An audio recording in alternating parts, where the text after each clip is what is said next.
Department of telecommunication RPF இவங்க 2 டிபார்ட்மெண்ட்டும் இணைந்து CR portal, அதாவது சென்ட்ரல் எக்யூப்மெண்ட் ஐடென்டிஃபிகேஷன் ரெஜிஸ்டர், இந்த போர்ட்டல் மூலமாக பயணிகள் எந்த விதமான தயக்கமின்றி அவங்க உடைமைகள், முக்கியமாக செல்ஃபோன், இது காணாமல் போயிட்டாவோ தவற விட்டாவோ, அவங்க ரயில் பயணத்தில் இருந்தாவோ, இல்லை அவங்க பிளாட்ஃபார்ம் இந்த மாதிரி இந்த இடத்துல இருக்கும்போது அவங்க செல்ஃபோன் தவற விட்டாவோ இல்லை பறி கொடுத்தாவோ, அந்த மாதிரி சுச்சுவேஷனில் வந்து அவங்க எந்த விதமான தயக்கம் இல்லாமல் ஆர்பிஎஃப் இல்லை ஜிஆர்பி, அவங்களுக்கு அருகாமையில் இருக்கும் ஆர்பிஎஃப் இல்லை ஜிஆர்பிகிட்ட போய் அவங்க வந்து அவங்களுடைய செல்ஃபோனு பறி கொடுத்துட்டோம், இதில் வந்து அவங்க செல்ஃபோன் நம்பர் கொடுத்த பிறகு மற்ற அடிப்படை தகவல்கள், அதாவது அந்த செல்ஃபோன் வந்து எந்த கம்பெனியோடது,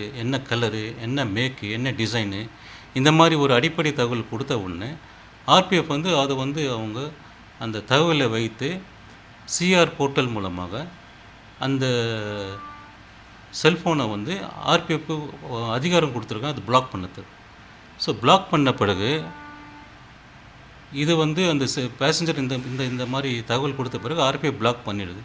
அடுத்தபடியாக அந்த செல்ஃபோனில் வந்து வேறு ஏதாவது நபர், அதை வாங்கியிருக்கும் நபர், அதை பயன்பாட்டில் கொண்டு இருக்கும் நபர் வந்து அந்த சிம் கார்டை வந்து அவங்க புது சிம் கார்டு வந்து அவங்க உள்ளே யூஸ் பண்ணும்போது, அது உள்ளே நுழைத்து யூஸ் பண்ணும்போது அந்த சிம் கார்டு வழியாக நமக்கு தெரிஞ்சிருது இந்த பயனாளி வந்து இந்த இடத்துல இருக்கார், அவர் புதிய சிம்மை வைத்து அந்த செல்ஃபோனை யூஸ் பண்ணுறார். அது தெரிஞ்சு வந்த பிறகு உடனடியாக எங்களுடைய ஐடி டீம், எங்கள் இன்ஃபர்மேஷனல் டெக்னாலஜி டீம் வந்து அவங்கக்கிட்ட பேசி அந்த செல்ஃபோனை வந்து அருகாமையில் இருக்கும் ஆர்பிஎஃப் கிட்ட நாங்கள் வந்து சொல்கிறோம், அதை வந்து ஹேண்ட் ஓவர் பண்ண சொல்லி.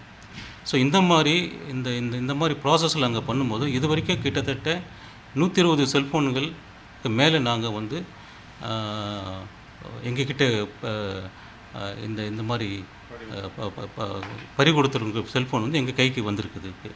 அதன் மூலமாக நாங்கள் வந்து அந்த செல்ஃபோன் உரிமையாளருக்கு அவங்களுக்கு நாங்கள் ஹேண்ட் ஓவர் பண்ணியிருக்கோம். ஓகே. ஸோ இதில் வந்து முக்கியமாக பார்க்கும்போது கிட்டத்தட்ட 120-130 செல்ஃபோனில் வந்து 30க்கு மேலே செல்ஃபோன்கள் வந்து வெளி மாநிலத்திலேருந்து நாங்கள் வரவேற்றிருக்கோம்.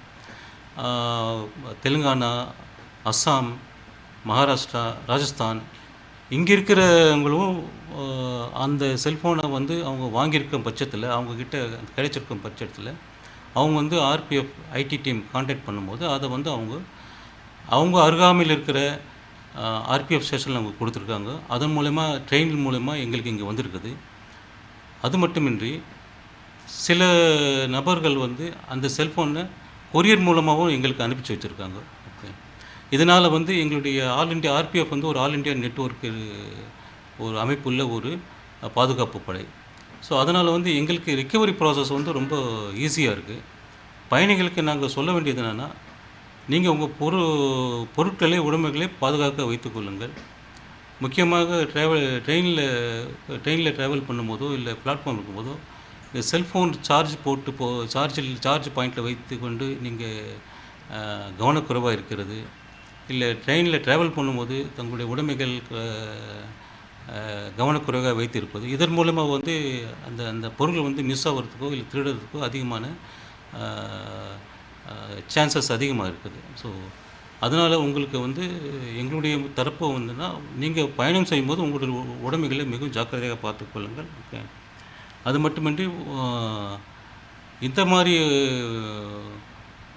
சுச்சுவேஷனில் அருகாமையில் இருக்கும் ஆர்பிஎஃப்பை நீங்கள் உடனடியாக நீங்கள் கான்டாக்ட் பண்ணால், உங்களுடைய செல்ஃபோனுடைய அடிப்படை தகவல் நீங்கள் சொல்லிட்டா ஆர்பிஎஃப் கண்டிப்பாக உங்கள் செல்ஃபோனில் திரும்ப பெற மேக்ஸிமம் முயற்சி பண்ணி உங்களுக்கு கொடுக்கும் என்பதை நாங்கள் தெரிவித்துக் கொள்வோம்.